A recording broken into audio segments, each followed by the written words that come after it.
नमस्कार, आप देख रहे हैं के चैनल और मैं हूं आपके साथ सपना ठाकुर। खबरों में आगे बढ़ने से पहले एक नजर डाल लेते हैं आज की सुर्खियों पर।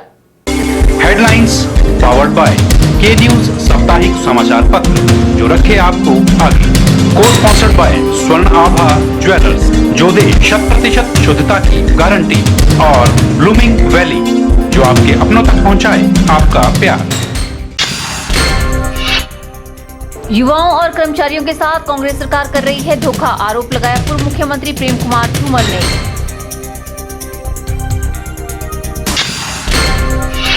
सबसे ज्यादा लैपटॉप हासिल करने वाला जिला बना मंडी। जिला स्तरीय कार्यक्रम के दौरान कौशिक ठाकुर ने दी जानकारी। लैपटॉप हासिल करने वाले विद्यार्थियों को दी बधाई। नववर्ष के उपलक्ष्य पर लैब टेक्नीशियन संघ ने लगाया रक्तदान शिविर, लोगों से रक्तदान करने का किया आह्वान।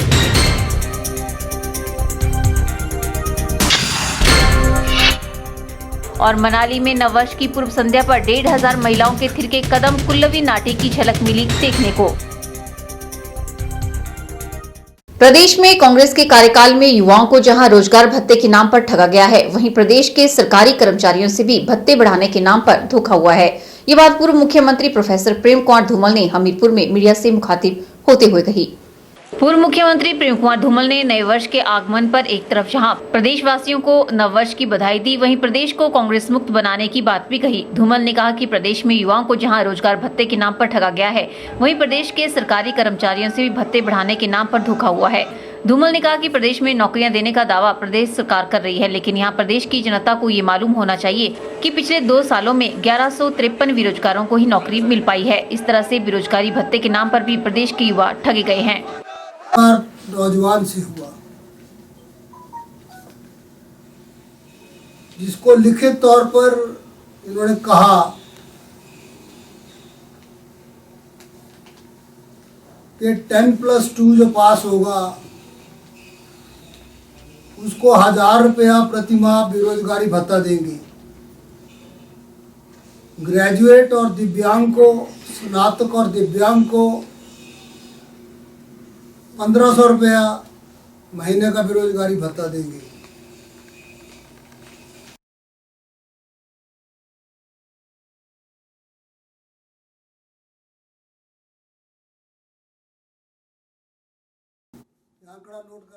धूमल ने कहा कि 4 साल में पहली बार जेसीसी की बैठक मुख्यमंत्री ने ली और 2% भत्ते बढ़ाकर बाकी की मांगों को सरकार ने मंत्रिमंडल में चर्चा में डालकर कर्मचारी वर्ग को भी जुटाने का प्रयास किया है। उन्होंने कहा कि आईएसआई के एजेंट को पकड़े जाने से भी प्रदेश सरकार की पोल खुल गई है कि सरकार द्वारा सुरक्षा के क्या पुख्ता इंतजाम किए गए हैं। 13-14 में रेगुलर एम्प्लॉइज थे 1,83,600।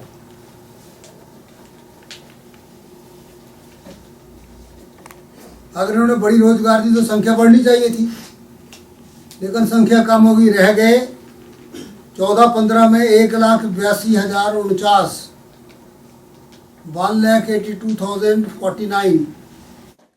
उन्होंने कहा कि भाजपा 2017 में कांग्रेस मुक्त हिमाचल बनाने में अग्रसर है और समस्त भाजपा इसको अमली जमा पहनाने में लगी है, जबकि कांग्रेस में नेता ही एक दूसरे पर आरोप प्रत्यारोप लगाने में जुटे हुए हैं। के चैनल के लिए हमीरपुर से नवनीत बत्ता की रिपोर्ट। प्रदेश सरकार की राजीव गांधी डिजिटल छात्र योजना के तहत मंडी में जिला स्तरीय लैपटॉप वितरण समारोह का आयोजन किया गया। कार्यक्रम में जिला के विभिन्न स्कूलों के मेरिट में रहे छात्र छात्राओं को योजना के तहत लैपटॉप वितरित किए गए। कार्यक्रम में बतौर मुख्य अतिथि पहुंचे प्रदेश सरकार के स्वास्थ्य मंत्री कौशिक ठाकुर ने सिरी मंच पर मेधावी छात्रों को लैपटॉप बांटे।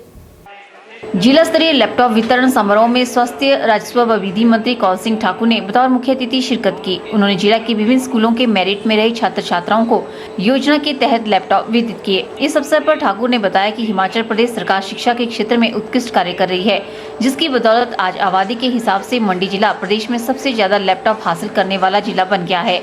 इसके लिए कौशिक ठाकुर ने सभी शिक्षक वर्ग का आभार जताया और उन विद्यार्थियों को बधाई भी दी जिनके प्रयासों से मंडी जिला को ये स्थान हासिल हो पाया है।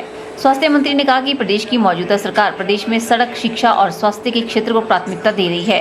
कौशिक ठाकुर ने बताया कि इस वर्ष शिक्षा के लिए सबसे ज्यादा 6,013 करोड़ रुपए के बजट का प्रावधान किया गया है। उन्होंने बताया कि प्रदेश में सरकार ने बीते 4 वर्षों से 1029 स्कूल खोले हैं और बेटियों को घर द्वार पर उच्च शिक्षा मुहैया करवाने के लिए ग्रामीण क्षेत्रों में 43 डिग्री कॉलेज खोले गए हैं। स्वास्थ्य मंत्री ने बताया कि प्रदेश के 3 मेडिकल कॉलेजों को अगस्त 2017 तक शुरू कर दिया जाएगा। 10,000 लैपटॉप जो है उन विद्यार्थियों को दिए जाएंगे जिन्होंने बहुत अच्छे नंबर लेकर के जो है परीक्षा पास की है। 10,000 में से 1,512 बच्चे सिर्फ मंडी जिला के हैं और आबादी के हिसाब से मंडी जिला हिमाचल प्रदेश में लैपटॉप में प्रथम आया है।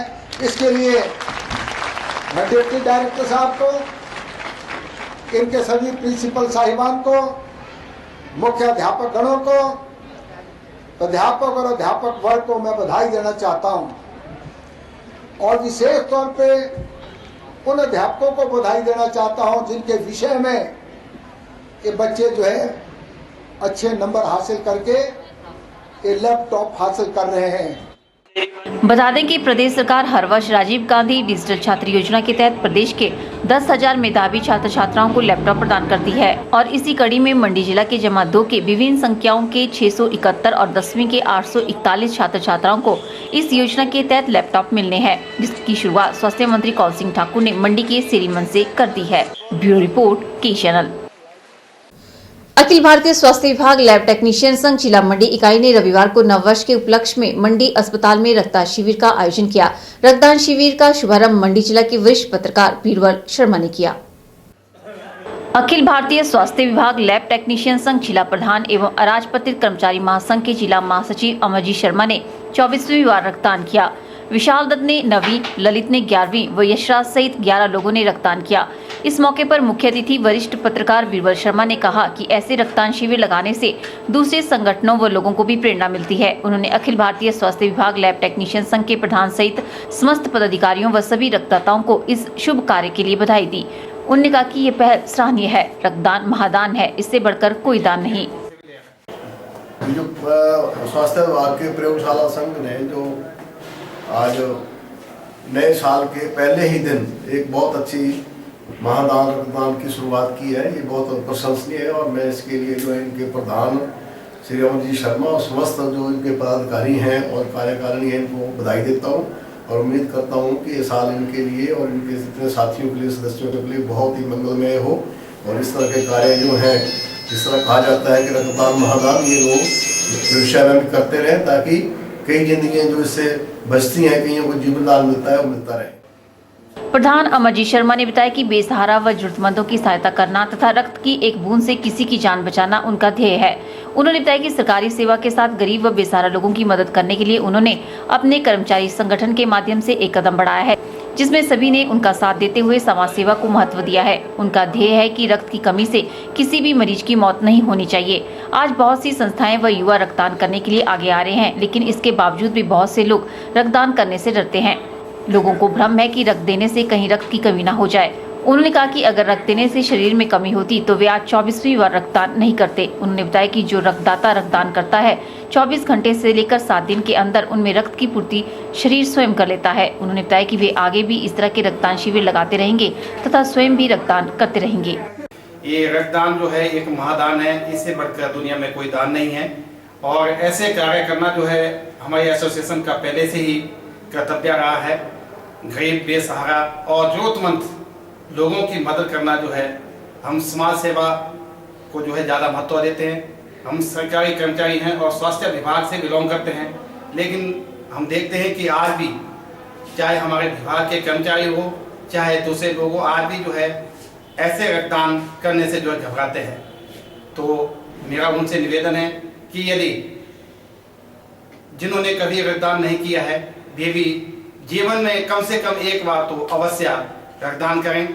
रक्तदान करने से कोई कमजोरी इत्यादि नहीं आती है। लोगों को बहुत से भ्रम है कि रक्त देने से जो है कमजोरी आती है। यदि रक्तदान करने से कमजोरी आती है तो हम जो है, मैं आज खुद जो है मैंने 24वीं बार रक्तदान किया, तो यदि कमजोरी आती तो मैं भी जो है रक्तदान क्यों करता।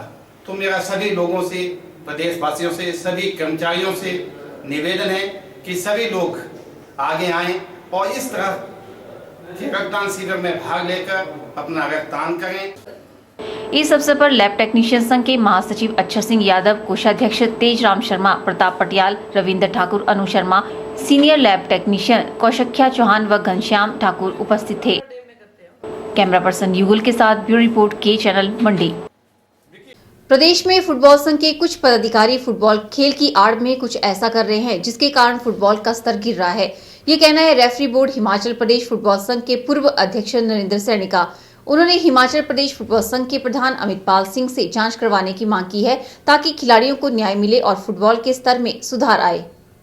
Referee board Himachal Pradesh football संघ के पूर्व अध्यक्ष नरेंद्र सैनी का कहना है कि सुंदरनगर में आयोजित की गई उत्तरी भारत संतोष ट्रॉफी फुटबॉल की प्रतियोगिता में प्रदेश की टीम में राज्यों के रिजेक्टेड और अनफिट फुटबॉल खिलाड़ी शामिल किए गए हैं। जिन खिलाड़ियों को अपने राज्य में खेलने का मौका नहीं मिलता वह हमारे प्रदेश से खेल रहे हैं, जो कि हमारे होनहार खिलाड़ियों के साथ अन्याय और भेदभाव है। अब जहाँ तक बात है हिमाचल के फुटबॉल की, तो 4-5 सालों से ये हमारा जो फुटबॉल संघ है ये बाहर के जो प्लेयर हैं उनको खिला रहे हैं। जो दूसरे राज्यों में रिजेक्टेड प्लेयर हैं जिनको कहीं खेलने का मौका नहीं मिलता वो हिमाचल प्रदेश की टीम से खिला रहे हैं, जो कि बहुत ही दुख का विषय है और खेद की बात है। अभी नवंबर में स्टेट चैंपियनशिप हिमाचल का आयोजन कांगड़ा में हुआ। वहाँ 50 बच्चों की सिलेक्शन संतोष ट्रॉफी के लिए की गई, जो कि सुंदरनगर में खेलने थे। 3 दिसंबर से कैंप शुरू था, लेकिन जो समय आगे निकलता गया तो हिमाचल के खिलाड़ियों को बाहर कर दिया गया और दूसरे राज्यों के खिलाड़ियों को लेते रहे, जिसके कारण जो खिलाड़ी वहाँ गए थे उनकी पढ़ाई भी बर्बाद हुई, समय बर्बाद हुआ और उनको टॉर्चर किया गया। ये 4 साल से यही चला हुआ है, जिसके कारण हमारे जो फुटबॉल के खिलाड़ी हैं उनको खेलने का मौका नहीं मिल रहा है। और जो पेरेंट्स हैं बेचारे को उन्होंने आस लगा रखी है कि हमारे बच्चे संतोष ट्रॉफी खेलेंगे। उनका कहना है कि प्रदेश के खिलाड़ियों को मानसिक रूप से प्रताड़ित किया गया है और यह धंधा 4 वर्षों से चला हुआ है, जिस कारण प्रदेश में फुटबॉल का स्तर गिर रहा है। उन्होंने बताया कि अगर कोई खिलाड़ी अपने हक की बात करता है तो उसे मानसिक तौर पर परेशान किया जाता है और भविष्य में राष्ट्रीय प्रतियोगिता के लिए उसका चयन नहीं किया जाता है। अगर के हिमाचल फुटबॉल संघ जो है ये बिका हुआ है और यानी कि हमारा फुटबॉल ही बिक गया है आज की डेट में, तो मैं सरकार से चाहूँगा इस संबंध में जो है उचित कार्रवाई करे कि ये 4-5 सालों से क्या धंधा चला हुआ है, कैसे ये इनके नियम हैं या और क्या ये कर रहे हैं। और जो ईमानदार लोग इनके साथ जुड़े हुए हैं उन्होंने संघ छोड़ दिया है। और मैं ये लिखित रूप से अमित पाल जी को दिया है, जो कि फुटबॉल संघ के प्रधान है, कि इसकी पूरी जांच की जाए। और कुछ बच्चे ऐसे भी हैं हमारे, अगर वो अपने हक के लिए आवाज़ उठाते हैं तो उनका चयन भविष्य में संतोष ट्रॉफी के लिए नहीं किया जाता है। उनकी बेचारों की एक जो स्पोर्ट्स करियर है फुटबॉल खेलने की, जो उनमें क्षमता है, उसको एक प्रश्न चिन्ह लग गया है।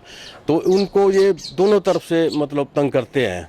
तो अब ये जो मैं सरकार से भी अनुरोध करता हूँ, ये फुटबॉल की बात नहीं है, जितने भी ये खेले हैं तो केवल वही खेले या वही भाग ले जो हिमाचली हैं। उन्होंने हिमाचल प्रदेश फुटबॉल संघ के प्रधान अमित पाल सिंह से जांच करवाने की मांग की है ताकि खिलाड़ियों को न्याय मिले और फुटबॉल के स्तर में सुधार आए। कैमरा पर्सन लुकेश के साथ ब्यूरो रिपोर्ट के चैनल मंडी। यहाँ रुकते हैं छोटे से ब्रेक के लिए, जल्द हाजिर होंगे। आप देखते रहिए के चैनल।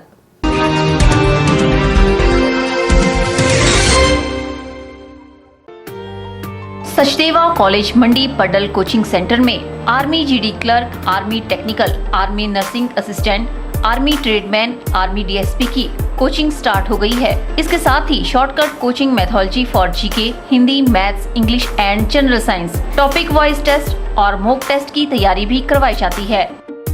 तो सुनहरी भविष्य के लिए आज ही संपर्क करें सचदेवा कॉलेज मंडी, हिमाचल प्रदेश।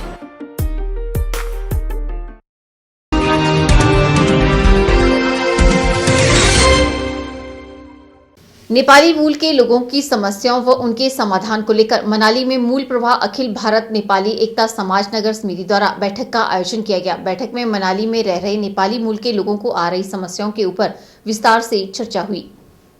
मूल प्रवाह अखिल भारत नेपाली एकता समाज नगर समिति कुल्लू मनाली की वार्षिक बैठक का आयोजन मनाली में किया गया, जिसमें मनाली में रह रहे नेपाली मूल के लोगों को आ रही समस्याओं के ऊपर विस्तार से चर्चा हुई। इस अवसर पर अध्यक्ष शैला लांबा ने कहा कि संगठन नेपाली मूल के लोगों की हर संभव सहायता कर रहा है और उनकी समस्याओं को गंभीरता से लेकर समाधान भी किया जा रहा है। 17 का नए साल के वर्ष को जो है बैठक हुई आज जनरल मीटिंग, अब आगे सर्दी भी पड़ रहा है। हमारा जो है हर साल नए वर्ष को जनरल मीटिंग बैठता है। आज जनता लोगों ने बहुत विभिन्न रूप में हमारा साथ दिया है और जनता ये बोलता है कि नेपाली के जो भी काम आशा जो है मूल पर्व ऊपर रखा है, ये मूल पर्व पूरी काम को सफल करके देंगे। इसलिए जो है हम मूल पर्व समाज तन मन ढंग से नेपाली मजदूरी के पीछे लगा हुआ है।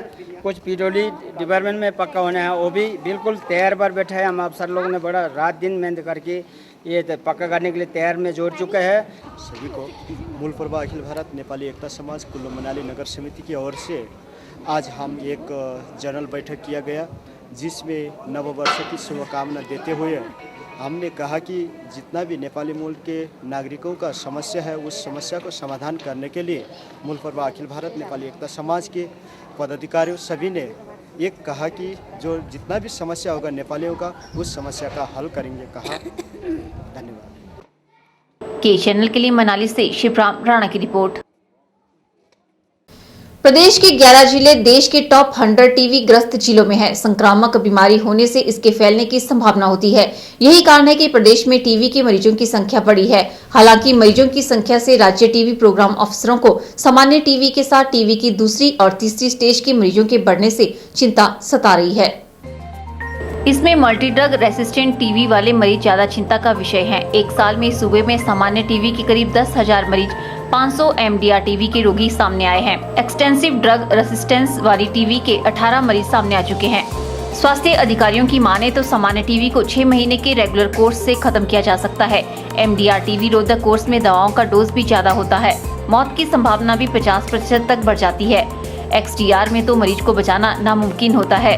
यही कारण है कि टीबी अधिकारी बीमार मरीजों को कोर्स पूरा करने के लिए ज्यादा जोर दे रहे हैं। स्वास्थ्य अधिकारी ने बताया कि सामान्य रूप से लोगों में टीबी होने पर 6 महीने का कोर्स चलाकर बीमारी को खत्म किया जा सकता है। इलाज शुरू होने पर कई बार लोग थोड़ी सी राहत महसूस होने पर दवा लेना बंद कर देते हैं, क्योंकि इस दौरान वायरस मौजूद रहते हैं। वह सामान्य टीबी वाली दवा को झेलने में सक्षम हो जाते हैं, जिसकी वजह से ज्यादा खतरनाक हो जाते हैं। बीच में इलाज छोड़ने के बाद मरीज खुद तो MDR टीबी से ग्रस्त हो जाता है, साथ ही उसके आसपास आने वाले लोगों में भी सामान्य की बजाय सीधे MDR श्रेणी की टीबी हो जाती है। ब्यूरो रिपोर्ट, के चैनल। फिलहाल वक्त चला है एक और ब्रेक का, मिलते हैं ब्रेक के बाद।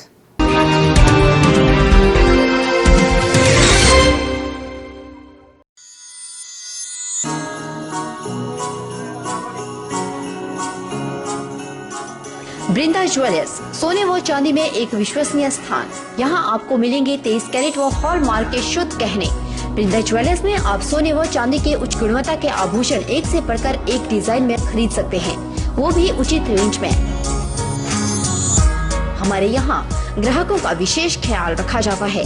वृंदा ज्वेलर्स शोरूम में आपको मिलेंगे फैंसी सेट, कानों के झुमके, बालियां, अंगूठियां, नग, चूड़ियां इत्यादि, वो भी अलग ही अंदाज में। हमारे यहाँ लैब से टेस्टेड ग्रहों से जुड़ी राशि के नग भी उपलब्ध है। वृंदा ज्वेलर्स में आपको विवाह, शादी व त्योहारों पर भी विशेष छूट दी जाती है। तो देर मत कीजिए, आज ही पहुँचे वृंदा ज्वेलर्स, सोने व चांदी में एक विश्वसनीय स्थान। संपर्क 2/11 लाल भवन बिल्डिंग, सिरी बाजार मंडी, हिमाचल प्रदेश।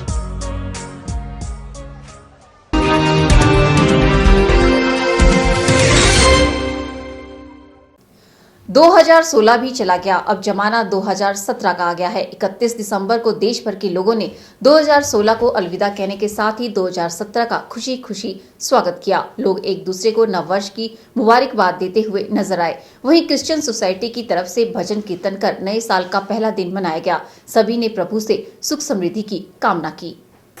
नए साल के आगमन पर जहां 2016 को अलविदा कहने के लिए तरह तरह के आयोजनों का प्रबंध किया, वहीं नव वर्ष के प्रथम दिन क्रिश्चियन सोसाइटी के दिन भर भजन कीर्तन के माध्यम से प्रभु यीशु मसीह की महिमा का गुणगान किया। सभी इकट्ठे होकर प्रभु से सुख समृद्धि की कामना की। पादकी जनकराज ने बताया कि नए साल के प्रथम दिन भजन कीर्तन का आयोजन किया गया ताकि साल भर प्रभु की कृपा सभी पर बनी रहे।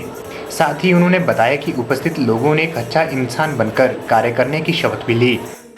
और परमेश्वर ने हमें इस साल में प्रवेश करवाया है और हमें सबसे पहले वचन के मुताबिक हमें एक समझाया कि हमने जब भी कोई नया काम शुरू करना है, कुछ भी शुरू करना है, तो हम नए साल से जब हम शुरू कर रहे हैं तो हम क्यों ना हम परमेश्वर के हजूरी में परमेश्वर के नाम से हम शुरू करें, ताकि परमेश्वर जो है हमारे पूरे साल परमेश्वर की दया का हाथ हमारे जीवन में बना रहे। और हमने इस प्रोग्राम को इस तरीके से किया है कि नए साल के जो भजन गा रहे हैं, प्रभु के भजन गा रहे हैं कि प्रभु की दया का हाथ हमारे ऊपर आए। और हम सब लोगों के लिए प्रार्थना किया है और प्रार्थना करने से पहले हमने उन लोगों से ये भी पूछा कि आपका पिछला साल कैसा रहा। उन्होंने पिछले साल के लिए धन्यवाद दिया और नए साल के लिए परमेश्वर का उन्होंने एक प्रतिज्ञा भी ली है कि हम अपने जीवन में एक पूरी इंसानियत को पेश करने की कोशिश करेंगे। परमेश्वर के नाम से शुरू कर रहे हैं, इससे हमें बहुत अच्छा लग रहा है।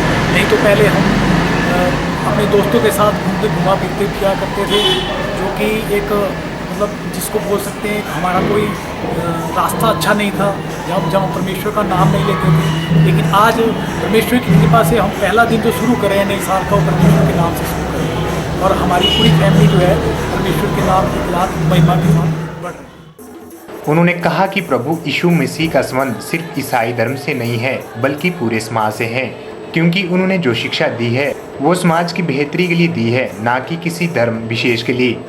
कैमरा पर्सन युगल के साथ ब्यूरो रिपोर्ट के चैनल मंडी। नववर्ष की पूर्व संध्या पर मनाली के माल रोड पर एक साथ 1,500 महिलाओं के कदम थिरके। कुल्लवी वाद्य यंत्रों की धुन पर महिलाओं ने जब नाचना शुरू किया तो पर्यटक भी हैरान रह गए। हालांकि विंटर कार्निवाल कमेटी की ओर से ये मात्र एक रिहर्सल थी, लेकिन पर्यटक कुल्लू की संस्कृति को देख खुश हो उठे।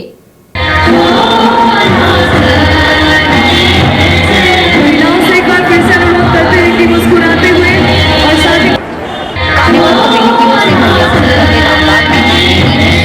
महिलाओं से एक बार फिर से अनुरोध करते हैं कि मुस्कुराते हुए और साथ देखने को मिली। कुल्लवी परिधान में सजी महिलाएं देश भर से नववर्ष का जश्न मनाने मनाली आए पर्यटकों ने कुल्लू की इस संस्कृति को कहने में कैद किया। हमारे वॉलंटियर्स आपका सहयोग मांग रहे हैं, अनुरोध किया जाता है कि बीच में कोई भी ना आए। आपसे अनुरोध किया जाता है कि कृपया आप बीच में आकर पिक्चर्स क्लिक नहीं कर सकते। आपका सहयोग मांग रहे हैं, अनुरोध किया जाता है कि बीच में कोई भी ना आए। 2 से 6 जनवरी तक मनाए जा रहे विंटर कार्निवाल में कुल्लवी नाट्य प्रतियोगिता उत्सव का आकर्षण रहेगी। प्रथम टीम को 1 लाख, दूसरे स्थान पर रहने वाली टीम को 50,000 रुपये का इनाम दिया जाएगा। आपका सहयोग मांग रहे हैं, अनुरोध किया जाता है कि बीच में कोई भी ना आए। सहयोग चाहते हैं सभी पर्यटकों से इस अभ्यास नाट्य के मध्य आकर। इसके अलावा इन 70 महिला मंडलों के बीच भी प्रतियोगिता होगी और बेहतरीन कुल्लवी नाट्य प्रस्तुत करने वाली महिला मंडल को 20 और दूसरे स्थान वाले महिला मंडल को 10,000 रुपये के साथ सम्मानित किया जाएगा। विंटर कार्निवाल कमेटी के सांस्कृतिक समिति के संयोजक सतीश सूद ने बताया कि कार्निवाल में कुल्लवी नाट्य मुख्य आकर्षण रहेगी। 3, 5 और 6 जनवरी को कुल्लवी नाट्य हमारे वॉलंटियर्स आपका सहयोग मांग रहे हैं, अनुरोध किया जाता है कि बीच में कोई भी ना आए। आपसे अनुरोध किया जाता है कि कृपया आप बीच में आकर पिक्चर्स क्लिक नहीं कर सकते। आपका सहयोग मांग रहे हैं, अनुरोध किया जाता है कि बीच में कोई भी ना आए। के चैनल के लिए मनाली से शिवराम राणा की रिपोर्ट।